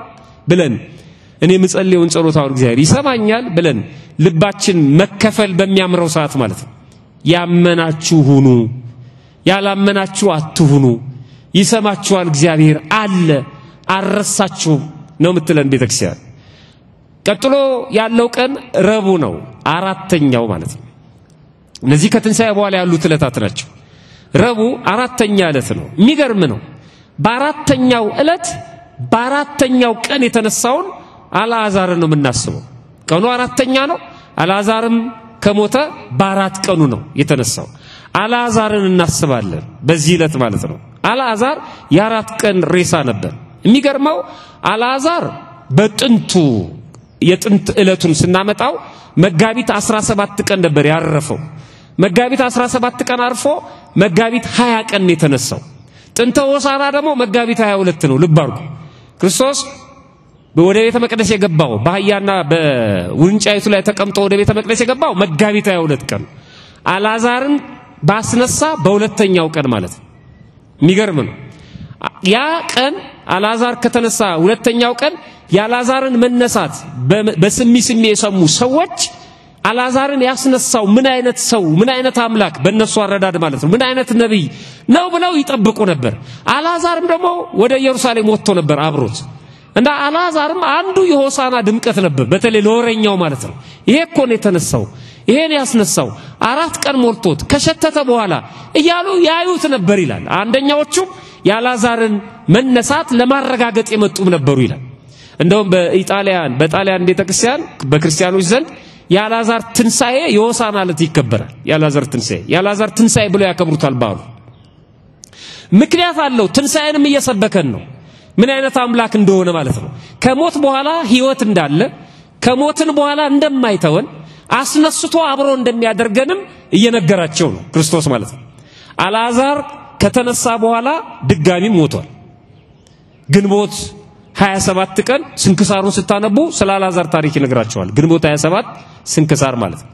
ግንቦት 27 ቀን ያረፈው 40 ዓመት በክርስትና ሕይወት አገልግሏል። በጣም በሚገርም መልኩ ማለት ነው። አስተምሯል። ሐዋርያት ሾመውት ኤጲስቆጶስነት ማለት ነው። 40 ዓመት አስተምሮ ነው ያረፈው ከተነሳ በኋላ ማለት ነው። ግን ይሄ የአልዓዛር ትንሳኤ ጊዜያዊ ትንሳኤ ነው። እኛ እንድናይ በትንሳኤ ሙታን እንድናምን የተደረገ ትንሳኤ ነው። በዮሐንስ ወንጌል ምዕራፍ 11 ላይ የሞተውም እጆቹንና እግሮቹን በመግነዝ እንደተገነዙ ወጣ፣ ፊቱ በጨርቅ እንደተጠመጠመ በትክክል ሞቶ ተገንዞ ነው የተቀበረው። 4 ቀን ሆኖታል ነበረ። ኢየሱስም ፍቱትና ይሂድ ተዉት አላቸው ይላል። በትክክል አስነስቶታል መጽሐፍ። ይሄን ቀን ድጋሚ የምናስበው የኛ ትንሳኤ በእኛ ትንሳኤ ላይ ጥርጥር እንዳይኖረን ነው ቤተክርስቲያን የምታስተምረን። በነገራችን ላይ 5 አይነት ትንሳኤ አለ። ስንት አይነት ትንሳኤ አለ? 5 ናቸው። ስለ ትንሳኤ ስንነጋገር አንደኛ ትንሳኤ ህሊና የሚባላል። ፊተኛው ወይም የመጀመሪያ ትንሳኤ የሚባለው እሱ ነው፣ የህሊና መነሳት ማለት ነው። በሌላ ጊዜ በዝርዝር እንማማራለን። ሁለተኛ ትንሳኤ ልቡና የሚባላል። የልቡና ትንሳኤ ምን ማለት ነው? የህሊና ትንሳኤ ምንድነው? የልቡና ትንሳኤ ምንድነው? ሰፊ ትምህርት አላት ቤተክርስቲያን። ሶስተኛው ጊዜያዊ ትንሳኤ የሚባላል። ጊዜያዊ ትንሳኤ የአልዓዛር ትንሳኤ ጊዜያዊ ነው። የአልዓዛር ብቻ አይደለም። ብዙ ሰዎች በአዲስ ኪዳን ጌታችን መድኃኒታችን ኢየሱስ ክርስቶስ ያስነሳቸው በኦሪቱም የተነሱ ነበሩ። እነዚህ ድጋሚ ሞተዋል። በእኛም እድር አካባቢ ዞር ብንል በእኛም ህይወት ውስጥ ሞተው የተነሱ ሰዎች ታሪክ እንሰማለን ወይም ሰምተናል። ሳጥኑን ወደ ቀብር ሲሄዱ ሳጥኑን ድምጽ አሰምተው ሳጥኑ ተከፍቶ የወጡ ብዙ ሰዎች አሉ። ሞተው የተነሱ ሰዎች ብዙ አሉ። ጊዜያዊ ነው ይሄ ጊዜያዊ ትንሳኤ ሶስተኛው ማለት ነው። አራተኛው ትንሳኤ ዘጉባኤ የሚባለው። ትንሳኤ ዘጉባኤ ማለት ደግሞ ሁሉም የሚነሳበት ትንሳኤ። ሁሉም ማለት ያመነም ያላመነም እግዚአብሔር አለ የሚለው የለም የሚለው ይነሳል። በግዱ ይነሳል። አውሬ የበላውም ይነሳል፣ እሳት ያቃጠለውም ይነሳል።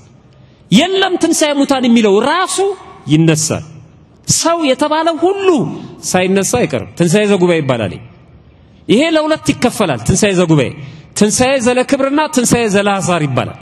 የክብር ትንሳኤና የሐሳር ትንሳኤ ወይም በቀላሉ በቀኝ የሚቆሙና በግራ የሚቆሙ ሁለቱም ተነስተዋል።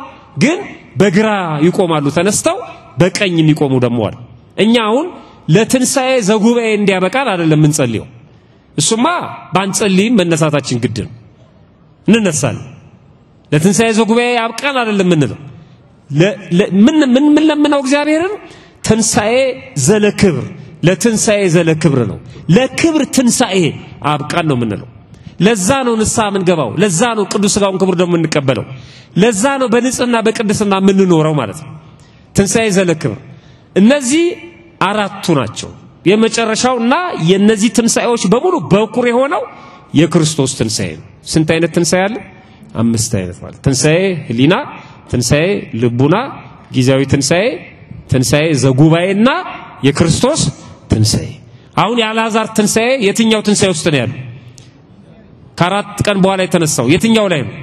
ጊዜያዊ ትንሳኤ። ይሄ ጊዜያዊ ነው አታድንቁ ነው። በኋላ ላይ አስነሳችኋለሁ ይላል። ስለዚህ በዚህ ዕለት ረቡዕ ዕለት አልዓዛርን አምጥታ ቤተክርስቲያን ምትነግረን ስለ አልዓዛር ታሪክ ብቻ እንድናውቅ አይደለም። አልዓዛር እንደተነሳ ሞቶ ፈርሶ በስብሶ መቅረት የለም፣ እንነሳለን። መግነዛችን ይፈታል፣ መቃብራችን ይከፈታል፣ ነፍሳችን ከስጋችን ጋር ትዋሃዳለች፣ ዘላለማዊ ሕይወት እንወርሳለን የሚለውን መልእክት ነው ምትነግረን። የዮሐንስ ወንጌል ምዕራፍ 11 የመጨረሻው የዚህ ዕለት የዕለተ ረቡዕ መልእክት ነው የቤተክርስቲያናችን። ምንድነው የሚለው? ትንሳኤና ሕይወት እኔ ነኝ፣ የሚያምንብኝ ቢሞት እንኳን ሕያው ይሆናል። እንዴት ደስ የሚል ቃል ነው! ትንሳኤና ሕይወት እኔ ነኝ። ለእህቱ የተናገረው ነው ክርስቶስ። ይነሳል ወንድምሽ ሲላት ገና በትንሳኤ ጊዜ ነው እንጂ እሱማ ይነሳል አለች እሷም ደግሞ ጎበዝ ተማሪ ነበረች ስለ ትንሳኤ ሙታን ታውቃለች አዎ እሱማ ይነሳል እኔ አሁን መሞቱን ያሳዘነኝ የትንሳኤ ጊዜማ ይነሳል ክርስቶስ ደግሞ ምን አላት ትንሳኤና ሕይወት እኔ ነኝ እኔ እኮ ነኝ ያኔም ማስነሳው እኔ ነኝ አሁንም ማስነሳው እኔ ነኝ የሚያምንብኝ ቢሞት እንኳን እንዳመነብኝ ቢሞት ይነሳል ሕያው የሆነ የሚያምንብኝ ሁሉ ለዘላለም አይሞትም ማለት ይሄንን ነው የምትነግረን ቤተክርስቲያን አልዓዛር እንደተነሳው እንነሳለን እስከ መቃብር ድረስ መጥቶ ያስነሳናል አሁን ሞት መቃብር የተባሉ እኛ የተዘጋንባቸው ነገሮች የሉ እንፈልግ እነሱ ሞትና መቃብር የተባሉ ከሞትና ከመቃብር የከፉ እኛ ሄደን የተቀረቀርንባቸው የተዘጋንባቸው ጉዳዮች አሉ ጥላቻ ዘረኝነት ኑፋቄ ክህደት ጥንቆላ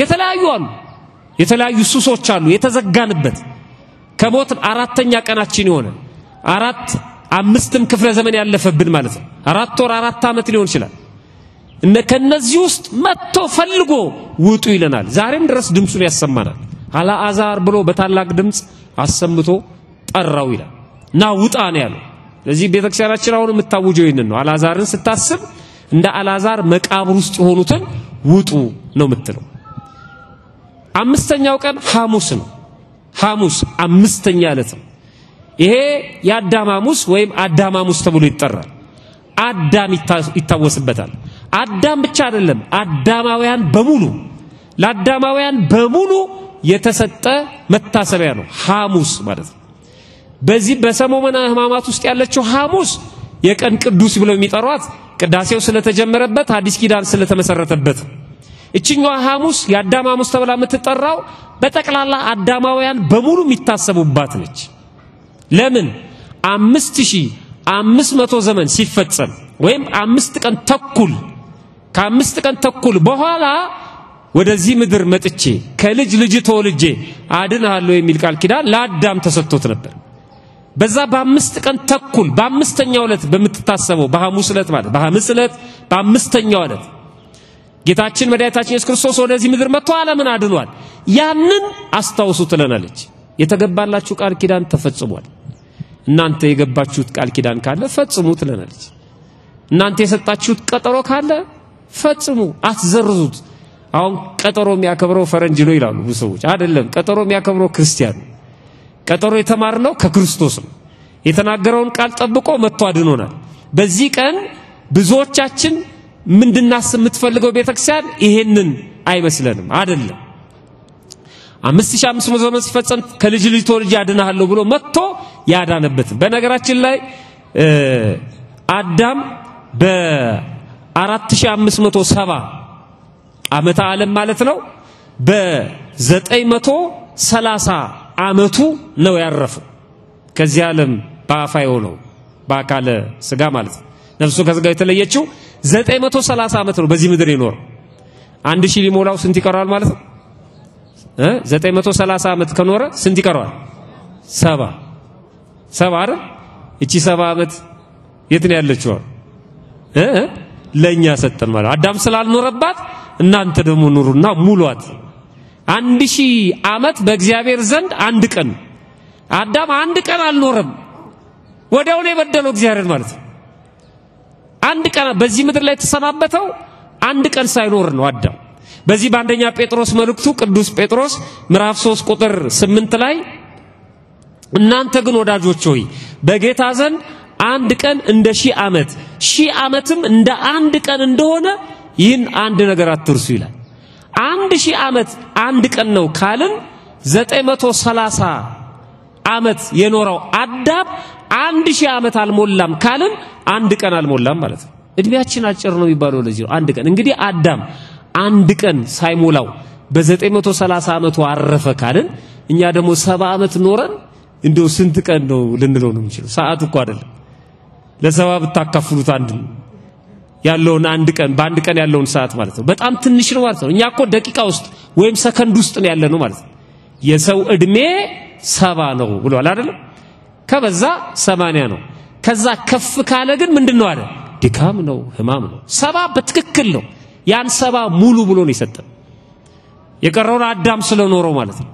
በርግማን አተነዋል ያለ የቀረችዋን ነው የሰጠን ስለዚህ አዳምን በዚህ መልኩ እናስበዋለን የዕለቱ ኃይለ ቃል አዳም ሆይ መሬት ነህና ወደ መሬት ትመለሳለህ አዳማውያን በሙሉ እናስበው ቃል ማለት ነው ኦሪት ዘፍጥረት ምዕራፍ 3 ቁጥር 19 መሬት ናችሁ ወደ መሬት ነው የምትመለሱት ለምን ትባላላችሁ ነው የሚለው መሬት ናችሁ ወደ መሬት ትመለሳላችሁ ለምን ትጣላላችሁ መሬት ናችሁ ወደ መሬት ትመለሳላችሁ ለምንድነው በትዕቢት የምታብጡት ለምንድነው የምታቀራሩት ለምን ትፎክራላችሁ አዳማውያን ይሄን አስቡት ለነሽ ቤተክርስቲያን በሙስሊም ያዳማሙስ በዚህ ዕለት ቃል ሰጣ አዳምን ተመልከቱት በዚህ ምድር ላይ ሁሉ በደጁ ነበር በደለው ከእግዚአብሔር ጋር ተጣላ ሰው ሁሉ እግዚአብሔር የሚበድለው ለምንድነው ካለው ይልቅ የሌለውን ሲቀላውጥ የሌለውን ነገር ሲያስብ ነው አዳም ያለውን አላከበረም የሌለውን አፈቀው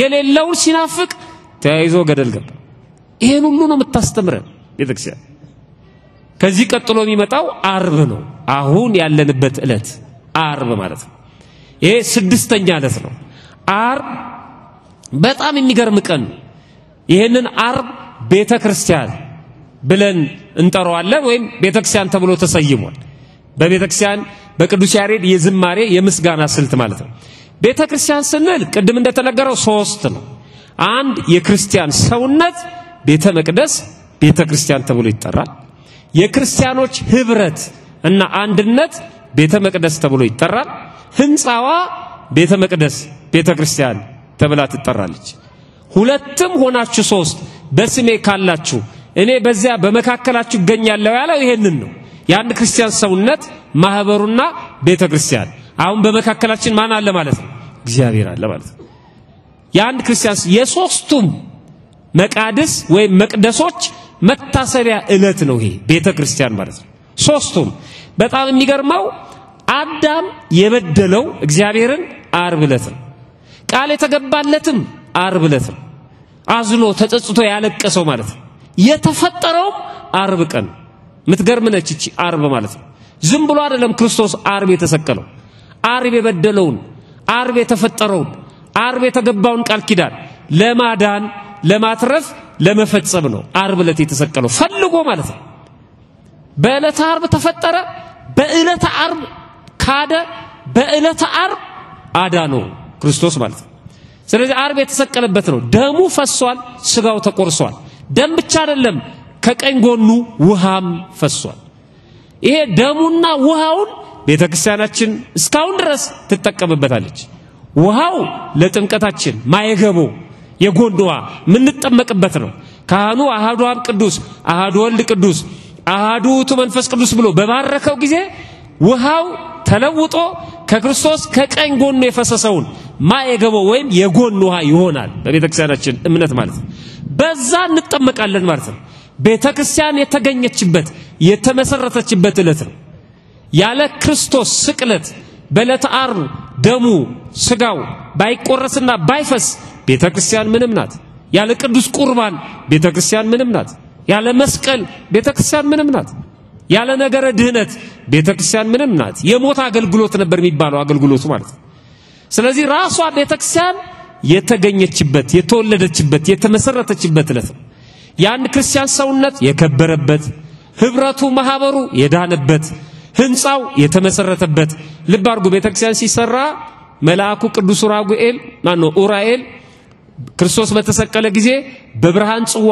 ደሙን ተቀብሎ በብርሃን መነሳንስ ወይም ጭራ በዓለም ሁሉ ያንን ደሙን የክርስቶስን ደም ነስቶታል ወይም በትኖታል ያ ደሙ በነጠበበት ቦታ እግዚአብሔር ባወቀ ቤተክርስቲያን ትሰራለች ያ ደሙ የተገኘው ደግሞ ዓርብ ነው ስለዚህ ዓርብ ቤተክርስቲያን ተብሎ የሚታሰበው ለዚህ ነው ዛሬ ዓርብን ቤተክርስቲያን ተብሎ የተሰየመውን ዕለት ቤተ መቅደስ የተባለን እኛ ማለት ነው ቤተክርስቲያን ውስጥ ተገኝተን ማሰባችን ማክበራችን ተገቢ ነው ማለት ነው እግዚአብሔር በቸርነቱ ለሁላችንም ዋጋችንን ያድለን የዚህ ዕለት የዓርብን ሲያሜ ለምሳሌ የሐዋርያት ሥራ ምዕራፍ 20 ቁጥር 28 ላይ በገዛ ደሙ የዋጃትን የእግዚአብሔርን ቤተክርስቲያን ተጠብቁ ዘንድ መንፈስ ቅዱስ እናንተን ጳጳሳት አድርጎ ለሾመባት ለመንጋው ሁሉና ለራሳችሁ ተጠንቀቁ ይላል በደሙ ነው የመሰረታት ቤተክርስቲያን ስለዚህ ዕለተ ዓርብ ላይ የምትታሰበው ለዚህ ነው ደሙ የፈሰሰው በዕለተ ዓርብ ስለሆነ ማለት ነው የዚህ ዕለት መልእክት የቤተክርስቲያን ቤተ መቅደስ መሆኔን አምናለሁ በቤተ መቅደስም እገኛለሁ ለምን አንዳንድ ሰዎች ቤተ መቅደስ ማለት አንተ ነህ ይሉና ቤተ መቅደስ አያስፈልግም ስለሚሉ ቤተ መቅደስ ነኝ ትክክል ነው በቤተ መቅደስም እገኛለሁ ቤተ መቅደስነቴን ያገኘሁት በዚህኛው ቤተ መቅደስ ስለሆነ ማለት ነው ደሞ ማንንም ሰው ቤተ መቅደስ መሆን አይችልም በነገራችን ላይ በአፋ ከቤተክርስቲያን ውጪ የሆኑ ሰዎች እኔ ቤተ መቅደስ ነኝ ሊሉ አይችሉም በጭራሽ አይሆኑ ለምን እግዚአብሔር የሰራው ሁሉ ቤተ መቅደስ አይደለም የሰራው ሁሉ በዚህ ዓለም ላይ የተሰራ ህንጻ በሙሉ ቤተ መቅደስ አይደለም የተሰራ ህንጻ ነው እግዚአብሔር ያለበት ነው መቅደስ እኛ ህንጻ እግዚአብሔር ነን ህንጻ ስላሴ ነን ትክክል ነው እግዚአብሔር የፈጠራቸው ፍጥረታቹ በሙሉ ህንጻዎቹ ናቸው ፈጥሯቸው ግን ሰርቷቸው ያላደረባቸው እነዚህ ያላደረባቸው ቤተ መቅደስ ሊባሉ አይችሉም ማንንም ሰው ተነስቶ ነው ኢትዮጵያዊ ነኝ ማለት ይችላል እንዴ ወይ ኢትዮጵያ ውስጥ መወለድ አለበት ወይ የወረቀት ዜግነት ማግኘት አለበት ኢትዮጵያዊ ለመባል ወይ ደግሞ ወደ ኋላ ስንወስደው ኢትዮጵያ የምትባል ሀገር መኖር አለበት ኢትዮጵያ የምትባል ሀገር ሳትኖር ኢትዮጵያዊ መባል ይቻላል አይቻልም እዴ መንፈስ ቅዱስን ገንዘብ ሳያደርጉ የመንፈስ ቅዱስ ቤት ነኝ ማለት እንዴት ይቻላል ከመንፈስ ቅዱስ በአፋ ሆኖ እኛኮ መንፈስ ቅዱስን ገንዘብ አድርገናል መቼ በ40 እና በ80 ቀናችን የጸጋ ልጅነት አግኝተናል የሥላሴ ልጆች ነን ስለዚህ ቤተ መቅደስ ማለት የአንድ ክርስቲያን ሰውነት ብቻ ነው ቤተ መቅደስ ሌላውስ ህንጻ ነው እግዚአብሔር የሰራው ህንጻ ያላደረበት ህንጻ እኛ እድለኞች ነን ህንጻዎቹም ነን መቅደሶቹም ነን መቅደሶቹ ስለሆነን ግን እቺ መቅደስ አታስፈልግም ማለት አንችልም ልክ እናንተ ጨው ናችሁ ተብሎ ጨው ያስፈልግም እንደማይባለው ማለት ነው እናንተ ብርሃን ናችሁ ተብሏል ብርሃን ያስፈልግም ማለት አይደለም በግብራችን ነው በግብራችን የእግዚአብሔር መቅደሶች መሆን አለብን በእግዚአብሔር መቅደስ ውስጥ የማይፈጸሙ ነገሮች በእኛ ሰውነቱም ውስጥ መፈጸም የለባቸው በእግዚአብሔር መቅደስ ውስጥ የሚፈጸሙ ነገሮች ደግሞ በእኛ ሰውነትም መፈጸም አለባቸው በዚህ ቤተ መቅደስ ምስጋና አለ በእኛ ሰውነትም ምስጋና መኖር አለበት በዚህ ቤተ መቅደስ ጸሎት አለ በእኛ ሰውነትም ጸሎት በዚህ ቤተ መቅደስ የሚከብረው እግዚአብሔር ነው በእኛ ሰውነትም እግዚአብሔር ነው መክበር ያለበት በዚህ ቤተ መቅደስ ጣዖት አይመለክም በእኛ ሰውነትም ጣዖት መመለክ የለበትም እሱን ነው መቅደስነታችንን መጠበቅ አለብን ነው ቅዳሜ ነው የሚቀጥለው ቀን ነገ ማለት ነው ቅዳሜ ቅድም እንደተባለው ቅዱሳት አንስት ወይም የሴቶች ቀን የቅዱሳን ሴቶች ቀን ይሄ ማርች 8 ብላ የሚባለው ከመጀመሩ በፊት ቤተክርስቲያን ለሴቶች ቀን ሰጣለች የሚገርም በጣም የሚደንቅ የሴቶች ቀን ነው ይሄ እነዚህ ሴቶች ከ120 ቤተሰቦች ውስጥ የነበሩ ናቸው 120ዎቹ ቤተሰቦች ውስጥ 12ቱ ሐዋርያት 36ቱ ቅዱሳት አንስት 72ቱ አርድእት እነዚህ የክርስቶስን መከራ የተሳተፉ ማለት ነው ከበረከቱ ከኢየሩሳሌም እስከ ቀራንዮ ድረስ ሲመላለሱ የነበሩ ከመያዙ ጊዜ ጀምሮ ማለት ነው ሲንከራተቱ የነበሩ ሲያለቅሱ የነበሩ ስለ ትንሳኤው ምስጢር ቀድመው የተረዱ በመቃብሩ ስፍራ ከመስቀሉ ስር ይገኙ የነበሩ ነገረ ክርስቶስ የገባቸው ስለ ክርስቶስ መከራ የተቀበሉ ሴቶች እነዚህ ሴቶች ታከብራቸዋለች ቤተክርስቲያን ዛሬም አክፍሎቱን በትንሳኤ ጊዜ ማለት ነው ምዕመናን ተቀበለው ልክ እንደነዚህ ቅዱሳት አንስት ማለት ነው የበደሉትን ክሰው የተጣሉትን ታርቀው የቀሙትን መልሰው ንስሐ ገብተው ቅዱስ ሥጋውን ክቡር ደሙን ተቀበለው ትንሳኤ የሚያከብሩ ቅዱሳን የተለዩ ከኃጢአት የተለዩ ከክፉ ሥራ የተለዩ ሴቶች የሚታሰቡበት ዕለት ነው የሴቶች ቀን ቅዱሳት አንስት ቅዳሜ ይታሰባል ማለት ነው ይሄ በማቴዎስ ወንጌል ምዕራፍ 28 ላይ ሲናገር ቁጥር 3 ላይ መልአኩ መልኩ እንደ መብረቅ ልብሱም እንደ በረዶ ነጭ ነበር ይልና ጠባቆቹም እርሱን ከመፍራት የተነሳ ተናወጡ እንደሞቱም ሆኑ መልአኩ መልሶ ሴቶቹን አላቸው እናንተስ አትፍሩ የተሰቀለውን ኢየሱስን እንድትሹ አውቃለሁ እንደተናገረ ተነስቷል በዚህ የለም የተኛበትንም ስፍራ ኑና እዩ አላቸው አከበራቸው መልአኩ ወደ መቃብሩ ወስዶ የተኛበትን ስፍራ ኑና እዩ ፈጥናችሁ ሂዱና ከሙታን ተነሳ እነሆ ወደ ገሊላ ይቀድማቸዋል በዚያም ታገኙታላችሁ ብላችሁ ለደቀ መዛሙርቱ ተናገሩ እነሆ ነገርኳችሁ በፍርሃትና በታላቅ ደስታ ፈጥነው ከመቃብሩ ሄዱ ለደቀ መዛሙርቱም ሊያወሩ ሮጡ ይላል ለደቀ መዛሙርቱ ትንሳኤን ለመጀመሪያ ጊዜ ሰበኩት እነዚህ ሴቶች ናቸው ክርስቶስ ስላከበራቸው የክርስቶስ አካሉ የሆነች ቤተክርስቲያንም ታከብራቸዋለች ማለት ነው የዚህ ዕለት የቅዳሜ ዕለት መልእክት አንዳንድ ሴቶች አስገረሙን ይላል የሉቃስ ወንጌል ምዕራፍ 24 ቁጥር 22 ሐዋርያትን አስደንቀዋቸዋል ሴቶቹ አስገርመዋቸዋል የነበራቸው የእምነት ጽናት የተናገሩት ንግግር ወስደውታል የሚል ቢሆንም ግን በጣም አስገራሚዎች ነበሩ አስደናቂዎች ነበሩ ለቤተክርስቲያናችንም አንዳንድ ሴቶች እጅግ በጣም የሚያስገርሙ የሚያስደንቁ እንደነ ቅድስት አርሴማ አይነቶቹ ማለት ነው ብዙ አሏት ስለዚህ እነዚህን ሴቶች ታከብራለች ቤተክርስቲያን የመጨረሻው እሁድ ነው እሁድ ዳግም ትንሳኤ ወይም በመመናን አረዳድ ዳግማይ ትንሳኤ ተብሎ ይጠራል ዳግም ትንሳኤ ማለት ክርስቶስ ዳግመኛ ስለተነሳ አይደለም በሁለት ነገር ነው አንደኛ ዳግም ትንሳኤ የተባለበት ምክንያት ቀደም ሲል ትንሳኤውን ለሐዋርያት ገልጾ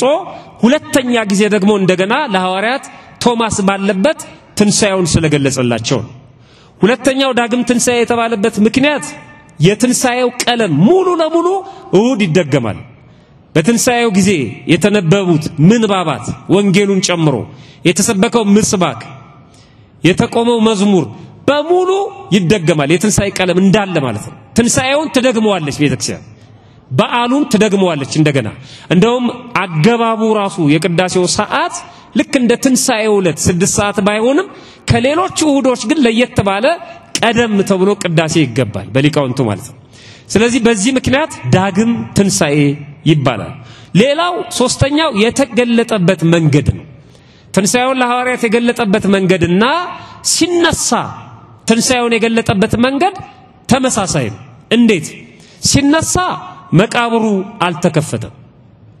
አልተከፈተም ዳግመኛ ትንሳኤውን ሲገልጥም የተዘጋው በር ወይም ቤት አልተከፈተም መቃብሩ ሳይከፈት ተነሳ ቤቱ ሳይከፈት በመካከላቸው ተገኘ በጣም የሚደንቀው ይሄ ምስጢሩ ይገናኛል ማለት ነው መቃብሩ ሳይከፈት ነው የተነሳው አንዳንድ ሰዎች የትንሳኤ ስዕል በጣም መጠንቀቅ አለባቸው የትንሳኤ ስዕል መቃብሩ ተከፍቶ የክርስቶስ አንድ እግሩ ጉርጓድ ውስጥ አንድ እግሩ በውጭ ሆኖ ባንዲራ ይዞ የተሳለ ስዕል አለ ይሄ ቤተክርስቲያናችን ስዕል አይደለም ድንጋዩን ፈልቅቆ አይደለም የተነሳው ክርስቶስ ድንጋዩ ሳይከፈት ነው ትንሳኤው እንዲኮነማ ምን ብርቅ ድንቅ ነው ድንጋዩን መግነስ ፍቱልኝ መቃብር ከፈቱልኝ አላለ ማስረጃው የማቴዎስ ወንጌል ምዕራፍ 28 ነው የማቴዎስ ወንጌል ምዕራፍ 28 ቁጥር 1 ስታነቡ በሰንበትም መጨረሻ በመጀመሪያው ቀን ሲነጋ መቅደላዊት ማርያምና ሁለተኛይቱ ማርያም መቃብሩን ሊያዩ መጡ እነሆ የጌታ መልአክ ከሰማይ ስለወረደ ታላቅ የምድር መናወጥ ሆነ ክርስቶስ ከመነሳቱ በፊት የጌታ መልአክ አልወረደም ክርስቶስ ከተነሳ በኋላ ወደ መቃብሩ የሚሄዱት ሴቶቹ ሽቱ ለመቀባት ሰዓቱ አልፏል ክርስቶስ የተነሳው 6 ሰዓት እነሱ ዘግይተዋል በዛ ሰዓት እየሄዱ ይያለ እንደውም ይነጋገራሉ ሌላ ቦታ ላይ ድንጋዩን ማን ያንከባልልልናል ይያሉ ሽቶ ለመቀባት ማን ነው ድንጋዩን የሚያንከባልልልን ይያሉ ያወሩ በጭንቀት ነው እየሄዱ ያሉት እና መልአኩ ከሰማይ ስለወረደ ታላቅ የምድር መናወጥ ሆነ ቀርቦም ድንጋዩን አንከባሎ በላዩ ተቀመጠበት ይላል አይገርም ክርስቶስ ከተነሳ በኋላ መልአኩ መጣና ድንጋዩን አንከባሎ ድንጋዩ ላይ ተቀመጠ ይላል ዋሻው እንዲታይ አድርጎ ለምን ይሄንን አደረገ ሴቶቹ ሲመጡ የተከፈተውን መቃብር እንዲያዩ የክርስቶስን መነሳት እንዲያውቁ ድንጋዩ ተገጥሞ ቢሆንስ አልተነሳም ብለው ይጠብቃሉ ማለት ነው እናንተ ሰው ቤት ስትሄዱ በሩ ከተቆለፈ ውስጥ ሰው አለ ማለት ነው በሩ ገርበብ ካለስ እንደሱ ነው በቃ ዝኮነ ተመልሳችሁም ትይሉት ስለዚህ መቃብሩ ከተዘጋ በቃ አልተነሳም ነው የሚሉት መቃብሩን የከፈተው ለሴቶቹ ነው ለክርስቶስ አይደለም መቃብሩ የተከፈተው መልአኩ በኋላ መጥቶ ነው ድንጋዩን አንከባለለ ተቀመጠበት መልአኩም መልኩም እንደ መብረቅ ልብሱም እንደ በረዶ ነጭ ነበር ይላል ይሄ በዳግም ትንሳኤ ዕለት እሁድ ዕለት ተደግሟል በ8ኛው ቀን እንዴት ተደገመ የዮሐንስ ወንጌል ምዕራፍ 2 ላይ ስታነቡ ያን ቀን እርሱም ከሳምንቱ ፊተኛው በመሸ ጊዜ ደቀ መዛሙርቱ ተሰብስበው በነበሩበት አይሁድን ስለፈሩ ደጆቹ ተዘግተው ሳሉ ይላል አይሁድን ምን ስላደረጉ ይላል ስለፈሩ ለምን ከክርስቶስ ጋር የተባበረ በሙሉ ይገደላል ሀብቱ ይወረሳል ወደ መቃብሩ ማንንም ሰው መድረስ የለበትም ለምን ሊሰርቁት ነው ብለው አውርተዋል ይሰርቁታል እንዳይሰርቁት ይጠበቅን የተባለው ሐዋርያት ተገኙ ማለት ሊሰርቁት መጡ ነው የሚባለው እግዚአብሔርም ደግሞ አይፈልግም እዛ እንዲገኙ ማለት ነው ምክንያት መሆን የለባቸው ስለዚህ ፈርተው ደጆቹን ዘግተዋል ይላል ምዕመናን ጥያቄ ልጠይቃችሁ የፈራ ሰውና ያልፈራ ሰው በር ሲዘጋ እኩል ነው የፈራ ሰው እንዴት ነው የሚዘጋው ትሪ ሁሉ ይሰቅላል አይደል ብረምጣድ ምናምን ያደርጋል ሶፋውን ያስጠጋል የፈራ ሰው ሲዘጋ በጣም ከባድ ፈርተው ዘግተው ነው የሚለው አዩ እንዴት እንደተዘጋ በደንብ ነው የሚነግረን ዮሐንስ ፈርተው ሳለ ደጆቹ ተዘግተው ሳሉ ኢየሱስ መጣ በመካከላቸው ቆመ ይላል ሚደንቅ ነው ተዘግቷል እኮ ክፈቱልኝ አላላቸው መቃብሩንም ክፈቱ አላለ ተመሳሰለ ሚስጥሩ ዳግም ትንሣኤ ምን ነው ለዚህ ነው ሶስተኛው ሚስጥር ማለት ነው ሰላም ለእናንተ ይሆናላቸው ይህንንም ብሎ እጆቹንና ጎኑን አሳያቸው ደቀ መዛሙርቱ ጌታን ባዩ ጊዜ ደስ አላቸው ይላል በትንሣኤ ደስ የሚለን ከዚህ የተነሳ ነው አዩት ደስ አላቸው ተስፋቸው ተቀጸለ ማለት ነው የዚህ ዕለት የዳግም ትንሣኤ ዕለት ሁላችንም በቤተክርስቲያን ተገኝተን ይህንን ሥርዓት ማየትና መካፈል መማር አለብን ድጋሚ ትንሣኤውን ማክበር አለብን ማለት ነው የዚህ ዕለት የቤተክርስቲያን መልእክቷ ሰላም ለሁላችሁ ይሁን ሰላም ለኩልክሙ እኔም ትምህርቴን በዚህ ነው ማጠቃለለው ሰላም ለሁላችሁ ይሁን ፈጣሪያችን በቸርነቱ ሰምቶ ከመጥፋት ያድነን እንኳን ለብርሃነ ትንሣኤው አደረሳችሁ እልል ብላችሁ እግዚአብሔርን አመስግኑት ክብር ምስጋና ይግባው